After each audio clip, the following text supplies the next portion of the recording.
one. Like so many friends we lost along the way. And I know eventually we'll be together one sweet day. Sorry, I never told you all I wanted to say. All right, y'all. That was my little rest in peace to Nipsey. Let blessings by your head. All right, y'all. I had to do a little, because that was a beautiful man. That was a very beautiful man. I feel so bad for his family, so bad for Lauren London, honey. It's just, this is too much. And so, before we get started, I want everybody, if you haven't already, go ahead and hit that subscribe button for me, please. Um, you know, over the weekend, Nipsey Hussle was killed outside his store in LA. And, some people, some posts, like LA, what was it, LA Post or whatever, LA Times or whatever, posted this was possibly gang related. And I was just like, I, myself personally, this is my opinion. You don't have to agree with it, but be respectful, please. I don't believe that this was gang related. I'm sorry. I promise y'all, about 2 weeks ago, when I heard the news that he was doing a documentary about Dr. Sebi and his works and his research, I said, and I was walking, I don't remember what I was doing, but I said, all right now, be careful with that, because y'all know every time somebody try to expose the truth about Dr. Sebi, stuff get real wacky and real stalkerish, real scary around these parts. I said that, and that's crazy, because I said that out my mouth, and it's just, I just see stuff for what it is. And it's crazy because I think last week people were talking about how many young black can't talk today, philanthropists and activists have come up dead or missing. I think the four guys, they talked about the four guys from Ferguson that have passed away. They talked about a young lady they just pulled out of a river who was a young activist. And it's just like, people do not like when you're telling the truth. I'm trying to tell y'all something real, whatever. I'm trying to tell you some real stuff. When you expose the truth, when you touch the truth, when you start playing with those billionaires' money, stuff get real shaky. Stuff get real hasty. I'm telling y'all. Now, I don't know if you know who Dr. Sebi is, but if you don't know who he is, you need to research him. You need to research him. I'm not going to go into Dr. Sebi stuff because there are some people watching. And somebody at my job today said, I don't believe in those conspiracy theories. Girl, the truth is always stranger than fiction. You better. But my thing is, she tells me she don't believe in the conspiracy theories. My conspiracy theory is you need to throw that lace front away that has no lace in the front or back anymore, or in the middle. Oh, that was terrible. Listen at me. That's why I can't be no activist. My look. He ain't through with me that yet though, y'all.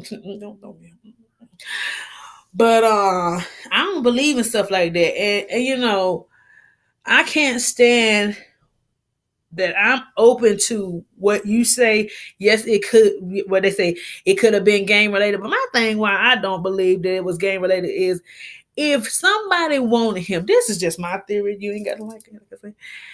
If somebody who knew him or whatever, they knew he had a store, they knew he worked there. You know what I'm saying? So why not get him before? Why wait till now? That made no sense to me. And the mere fact this man was shot 6 times, this was intentional. And they say from the post that I've read, that I've seen with my 2 eyeballs, said that there were also 2 others injured. Okay.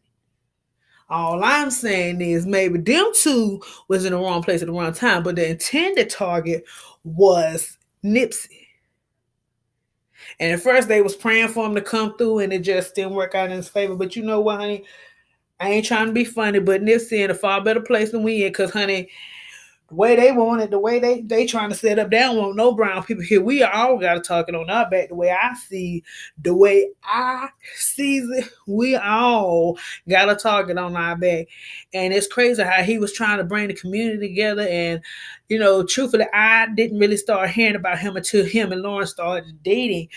But I started seeing him pop up and him doing things for the community, doing things, positive things. But it seemed like even if he was doing bad in the past, he was trying to turn his life around. And I can always commend that. You know what I'm saying? So all of a sudden, now that your life is on the right track, you got a good girl, you got children to carry on your legacy. Everything's good. Then all of a sudden, this documentary is being announced, and you just come on now. Y'all can feed that bullshit to the next bitch, but you ain't finna feed it to me. Okay, I ain't saying I don't know who did it. All I know is I need that. Y'all need to put that Prince third eye right there, honey, and open that bitch. Okay, pry open. Get you some clear eyes, whatever you got to do. But don't sit here and act like shit ain't what it is. When you fuck with Big Pharma and you fuck with the NRA, shit get real shaky, man. It get real hectic when you go playing with them billionaires and them trillionaires' money. Y'all better do some research on this shit. Research the 7 families that own the world. That start with them first. Okay? You better know this shit. It's some power out there. When you get the money, then you get the power. Y'all watch damn Tony Montana. He told you that. Y'all just ain't listening.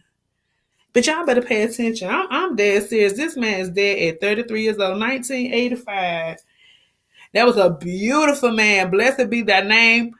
I love a beard too. It's just something about a good old beard, a good manicure beard. I don't mean no old Anthony Hamilton. I ain't mean to throw him on the bus, but we want to be round. That shit still don't connect, but we love you. You be hitting them notes, Anthony. You was the bomb.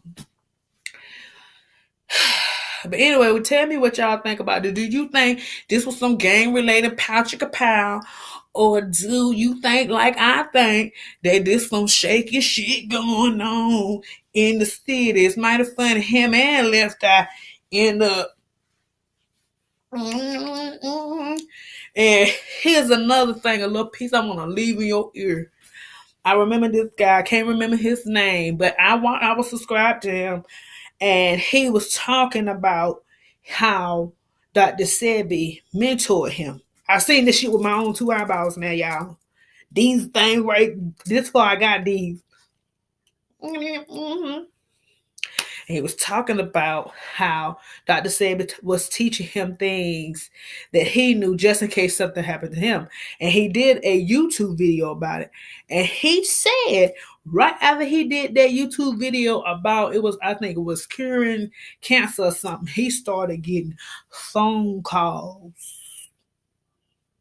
from some big people. He didn't say who the people was. He ain't say who the people was, but he said he started getting phone calls. The shit started getting real shaky now. Hit me what I said. There's some shit going on in the atmosphere. You don't know, especially if you ain't in that tax bracket, you don't know what these millionaires and billionaires doing. Ain't then they said that's that 1%. You don't know what's going on. Them motherfuckers. Money speak louder than words, okay? And those are facts and not fiction. I'll talk to y'all later. Rest in peace, Nipsey. You the real one, but honey, you in a far better place than we in. I'm so serious. Bye, y'all.